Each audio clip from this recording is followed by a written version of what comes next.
Friends, आज हम class 12th physics का इलेक्ट्रोस्टैटिक्स में गॉस लॉ को पढ़ेंगे और गॉस लॉ को समझेंगे। गॉस लॉ से related previous topic electric flux था। इलेक्ट्रिक फ्लक्स के बारे में मेरा पिछला वीडियो था। जिसने इलेक्ट्रिक फ्लक्स नहीं पढ़ा हो वो जा करके इलेक्ट्रोस्टैटिक्स में इलेक्ट्रिक फ्लक्स का टॉपिक सर्च करके और उसको पढ़ लें, जिससे गॉस लॉ को समझने में आसानी होगी। तो गॉस लॉ है क्या? बेसिकली गॉस लॉ के बारे में हम समझते हैं कि गॉस लॉ जो है हमको रिलेशन बताता है, रिलेशन बिटवीन चार्ज। कौन सा चार्ज? जो किसी भी Gaussian surface close surface, relation between charge inside of any closed surface, relation between charge inside of any closed surface. किसी क्लोज सरफेस के अंदर कितना चार्ज है और उस चार्ज का किसके साथ रिलेशन बताता है? Electric flux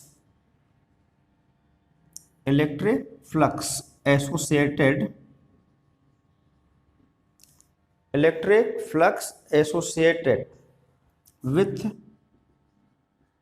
closed surface. तो जो गाउस लॉ होता है, गाउस लॉ क्या बताता है हमको? पहले ये हमें जान लेना चाहिए कि relation between charge inside of any closed surface, किसी क्लोज सरफेस के अंदर कितना चार्ज है और उस क्लोज सरफेस से जो भी इलेक्ट्रिक फ्लक्स पास हो रहा है उन दोनों के बीच में क्या बताता है? रिलेशन बताता है। और इस रिलेशन को किस तरह से बताया गया?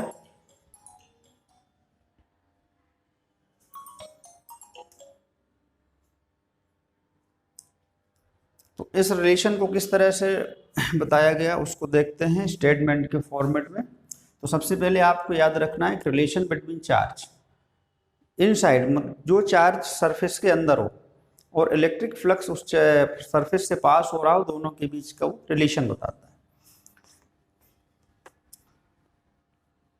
तो ये किस तरह से कहता है? द नेट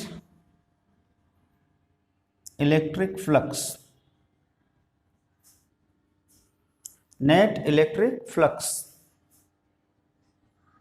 एसोसिएटेड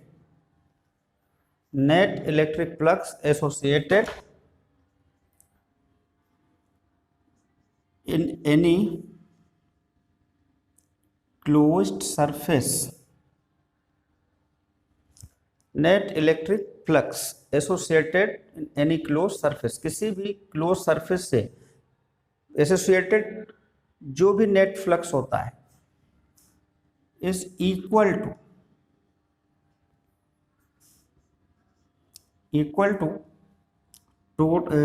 1/ε0 टाइम्स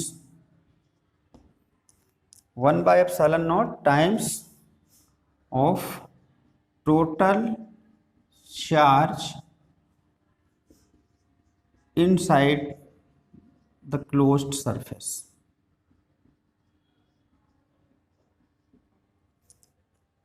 ये आपका स्टेटमेंट है गाउस थ्योरम।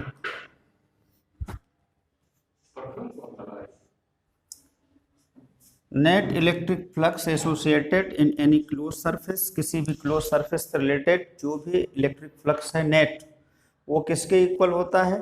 1/ε0 टाइम्स होता है किसके? Total charge inside the close surface. ये जो होगा ये स्टेटमेंट है गाउस लॉ का। गाउस लॉ के स्टेटमेंट, इसको हम किस तरह से मैथमेटिकली किस तरह से रिप्रेजेंट कर सकते हैं? मैथमेटिकली रिप्रेजेंट करने के लिए अगर हम किसी फ्लक्स की बात करें, फ्लक्स को हम किससे डिनोट करते हैं?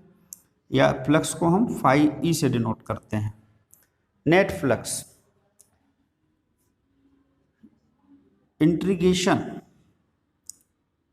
क्लोज सरफेस का integration E vector electric field into D S vector, D S vector को डी ए वेक्टर भी लिख सकते हैं। तो ये क्या कहते हैं, ये इलेक्ट्रिक फ्लक्स है।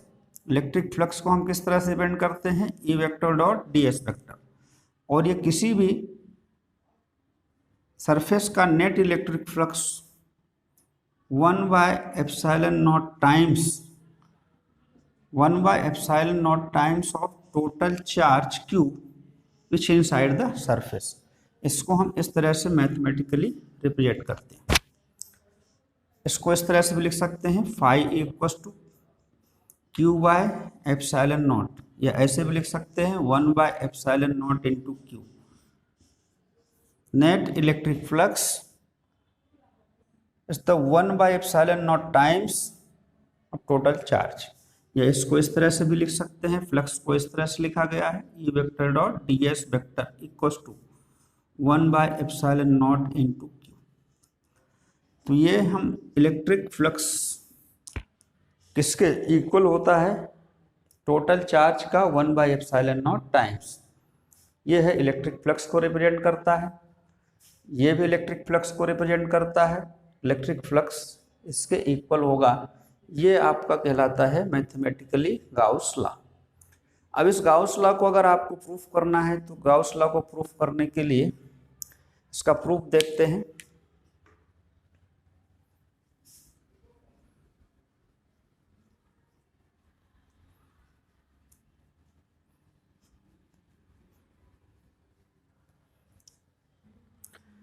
गाउस लॉ को प्रूफ करने के लिए हम एक क्लोज सरफेस बनाते हैं। हमने इस तरह से एक स्फेरिकल क्लोज सरफेस कंसीडर किया है, स्फेरिकल क्लोज्ड सरफेस, और इस सरफेस को गाउसियन सरफेस भी पढ़ सकते हैं। स्फेरिकल क्लोज सरफेस है, इसको हम गाउसियन सरफेस भी पढ़ पाएंगे। इसका सेंटर मान लेते हैं यहाँ पर है, और इसका जो रेडियस है वो r है। तो हमने क्या कंसीडर कर लिया, हमने यहाँ पर मान लिया गया है consider a spherical closed surface of radius r। r radius का हमने एक स्फेरिकल क्लोज्ड सरफेस कंसीडर कर लिया, और ये मान लेते हैं कि यहाँ पर इसके सेंटर पर टोटल चार्ज जो Q है वो सेंटर पर प्लेस्ड है। A charge plus Q placed at the center of surface। Close surface के सेंटर पर कितना चार्ज प्लेस्ड है, Q। अब जब ये चार्ज सेंटर पर प्लेस्ड है तो यहाँ से जो फील्ड लाइन पास होंगी, सेंटर की फील्ड लाइन हमेशा कैसे पास होती है, perpendicular to the surface outward of charge, plus Q charge से आउटवर्ड ये इस तरह से फील्ड पास होता है। ये सब E का डायरेक्शन,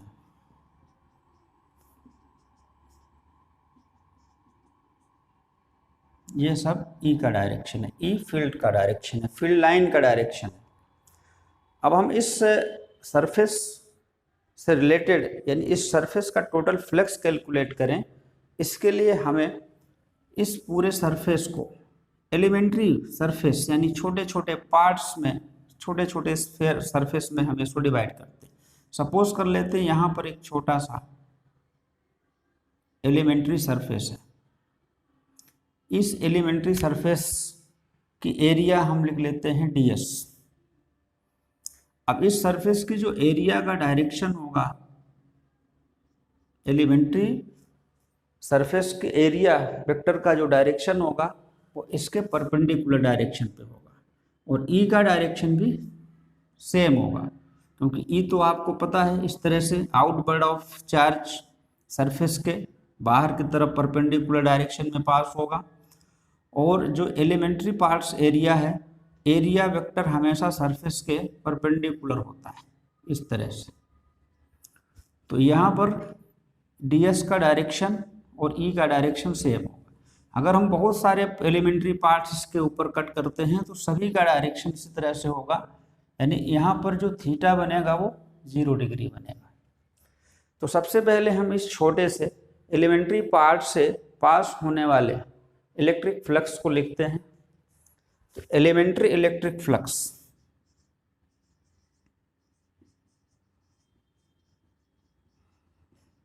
एलिमेंट्री इलेक्ट्रिक फ्लक्स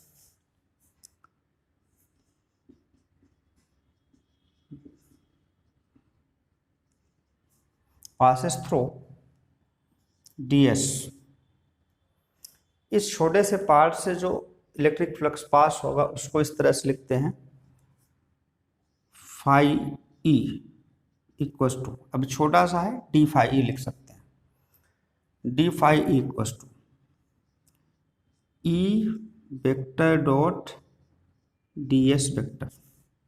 अब E vector dot D S vector दोनों के बीच का एंगल कितना है, 0 है, तो E D S cos theta होता है। कोस थीटा की वैल्यू 0 पुट कर देंगे तो 1 हो जाएगा, तो ई vector dot D S vector. अब इस एलिमेंट्री पार्ट से जो भी फ्लक्स पास होगा, हमको नेट फ्लक्स कैलकुलेट करना है इस पूरे का, तो इसको हम इंटीग्रेट कर देते हैं। नेट फ्लक्स के लिए हमको यहाँ पर फाई ई लिखना है, इसको हम इंटीग्रेट कर देंगे, वो भी इसकी मीनिंग होती है क्लोज सरफेस, या कभी कभी एस भी लिखा रहता है, E vector dot D S vector. तो ये नेट फ्लक्स को इंडिकेट करेगा, net flux related to close surface. अब यहाँ पर ई कांस्टेंट है। ई कांस्टेंट क्यों है? ई इसलिए कांस्टेंट है, प्लस क्यू चार्ज से जितने भी एलिमेंट्री पार्ट्स ऑफ एरिया बनाएंगे वो सारे के सारे डिस्टेंस यहाँ चार्ज सेंटर से डिस्टेंस क्या होगी, सेम होगी। तो सेम डिस्टेंस पर इलेक्ट्रिक फील्ड जो होगा वो क्या होगा, सेम होगा, इसलिए ई कांस्टेंट रहेगा। अब ई कांस्टेंट होगा, ds इंटीग्रेशन सिर्फ किसका होगा, ds का। तो हम सबसे पहले ई की वैल्यू कैलकुलेट कर लेते हैं यहाँ पर। तो electric field due two plus Q charge at distance r distance पर, यहाँ से इतनी डिस्टेंस पर जो भी इलेक्ट्रिक फील्ड होगा इस प्लस क्यू चार्ज से वो पॉइंट चार्ज जैसा होगा, और उसकी वैल्यू होगी E equals to 1/4πε0 Q/r² newton पर कूलम। ये इंटेंसिटी हो गई यहाँ पर r डिस्टेंस पर। अब फ्लक्स में बात आती है, तो फ्लक्स को आगे लेके चलें। ये कांस्टेंट है, इसको हम बाहर कर देते हैं, सिर्फ इंटीग्रेशन किसका होगा, ds का। और ये ds जितने भी होंगे सब ds इसमें जितने भी बनेंगे सबको टोटल कर दिया जाएगा, तो ये इसका पूरा होल सरफेस एरिया बन जाएगा। तो फाई ई इक्वस टू ई, और इसको हम s लिख सकते हैं। क्या लिख सकते हैं, s। और इस s की value whole surface area of sphere, इसकी वैल्यू होती है 4πr²। ई की वैल्यू पुट कर देते हैं, यहाँ पर देखें ई की वैल्यू आप यहाँ से पुट कर सकते हैं 1/4πε0 Q/r² इनटू s की कंप्लीट वैल्यू होगी 4πr²। अब 4π से 4π कैंसल, r² से r² कैंसल, तो फाई इक्वस टू क्यू बच रहा है और यहाँ ε0 बच रहा है। तो phi equals to Q/ε0। Phi E total flux, net flux associated through close surface, Q net charge inside of surface epsilon one by epsilon naught, इसको इस तरह से भी लिख सकते हैं, phi equals to one by epsilon naught into Q. इसी को कहते हैं गाउस लॉ। गाउस लॉ जो टोटल लिखा था कि net flux associated any close surface is one by epsilon naught times of total charge present inside the surface. तो ये इसका प्रूफ होता है। प्रूफ करने के लिए आपने एक स्फेरिकल क्लोज सरफेस कंसिडर किया जिसका रेडियस r था, उसके अंदर एक चार्ज प्लस क्यू प्लेस्ड किया गया at the centre of surface, centre पर। फिर इसमें हमने छोटे छोटे बहुत सारे एलिमेंट्री सरफेस एरिया हमने कंसिडर किया जो सभी प्लस क्यू से r डिस्टेंस पर होंगे। Intensity of electric field spherical surface में सरफेस के परपेंडिकुलर होगी और इसका जो एरिया वेक्टर होगा वो भी ई के डायरेक्शन में ही होगा क्योंकि वो इसके परपेंडिकुलर होगा। दोनों के बीच ds और e के बीच जो थीटा होगा वो 0 होगा। तो थीटा 0 होने से ई ds कोस थीटा, थीटा की वैल्यू जो थी 0 थी, कोस 0 हो गया, कोस 0 की value 1 d phi e dot ds। Elementary electric flux यानी एक छोटे से पार्ट का इलेक्ट्रिक फ्लक्स है। अगर हम नेट फ्लक्स कैलकुलेट करते हैं तो इंटीग्रेशन कर देंगे इस पार्ट का, इंटीग्रेशन ई ds। ई की वैल्यू यहाँ पर कैलकुलेट करके लिख लेंगे ड्यू टू पॉइंट चार्ज जैसा ही होगा। फिर इस ई को कांस्टेंट इसलिए मान लिया जाता है क्योंकि ये सारे डिस्टेंस सेंटर से सेम होंगे, रेडियस है, इंटेंसिटी कांस्टेंट है, ई को बाहर किया ds। टोटल सभी एलिमेंट्री पार्ट्स मिलकर के पूरा सरफेस एरिया बनाएंगे, सरफेस एरिया 4πr²। ई की वैल्यू 1/4πε0 क्यूब r²। यहाँ पर वैल्यू पुट करने के बाद कैंसिल हो जाता है, जो बचता है q/ε0, phi equals to 1/ε0 into Q. ये प्रूफ होता है गाउस लॉ का। इससे रिलेटेड कुछ इंपॉर्टेंट फैक्ट्स ये हैं।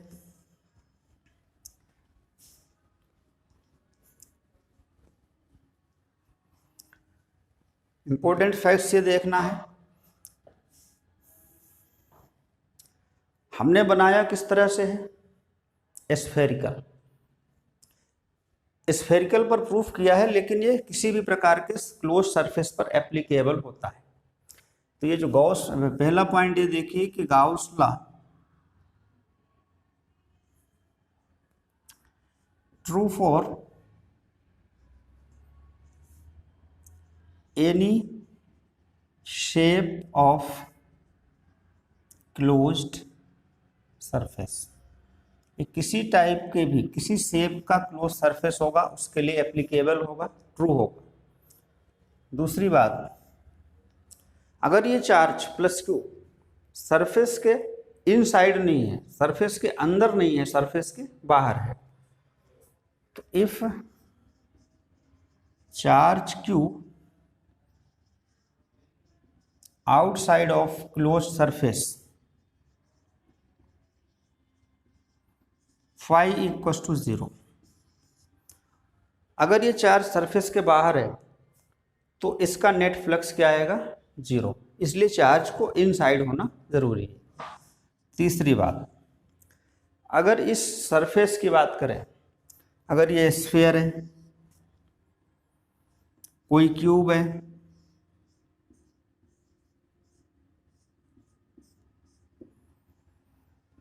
हमें इस सरफेस का इलेक्ट्रिक फ्लक्स कैलकुलेट करना है, तो इस सरफेस के अंदर झांक करके ये देखो कि इसके अंदर कितना चार्ज है। अगर टोटल चार्ज है Q तो flux equals to total charge divided by ε0। किसी भी सरफेस के इनसाइड पर, स्फेरिकल क्लोज सरफेस के इनसाइड जितना भी चार्ज होगा उसको आप ε0 से डिवाइड कर देंगे तो नेट फ्लक्स मिल जाएगा। इसके अंदर अगर Q चार्ज है, किसी भी शेप का है, अगर आप इसका फ्लक्स कैलकुलेट करना चाहते हैं तो टोटल चार्ज लिख करके ε0 से डिवाइड कर दीजिए, इसका नेट फ्लक्स मिल जाएगा। ये चार्ज यहाँ हो, यहाँ पर हो, यहाँ पर हो, कहीं पर भी हो, टोटल चार्ज डिवाइडेड बाय ε0। अगर इसकी साइज हम बड़ी कर देते हैं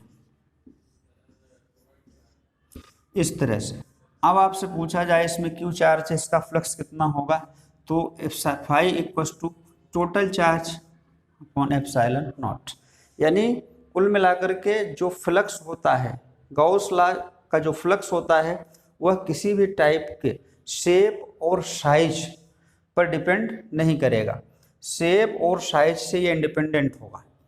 किसी भी तरीका, किसी भी शेप का क्लोज सरफेस, किसी भी शेप, किसी भी साइज का क्लोज सरफेस होने पर flux Q by epsilon not से डिवाइड होगा।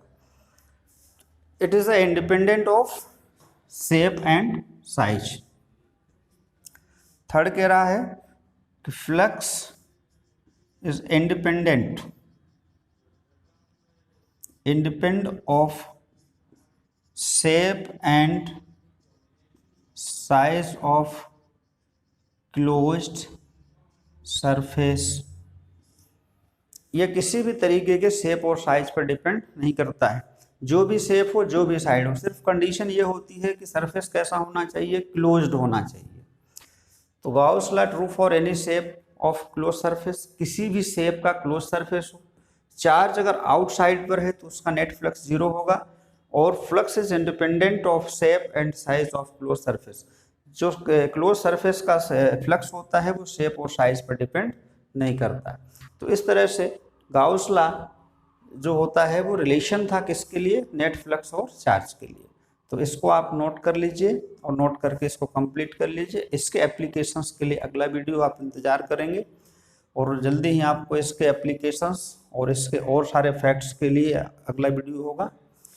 जब तक के लिए आप इसे पढ़ते हैं तब तक आपको दूसरा वीडियो मिल जाएगा, और साथ ही साथ चैनल को सब्सक्राइब कर और ज़्यादा से ज़्यादा लोगों तक शेयर करें, ताकि घर में बैठे हुए स्टूडेंट्स को भी इसका फ़ायदा मिल जाए। Thank you.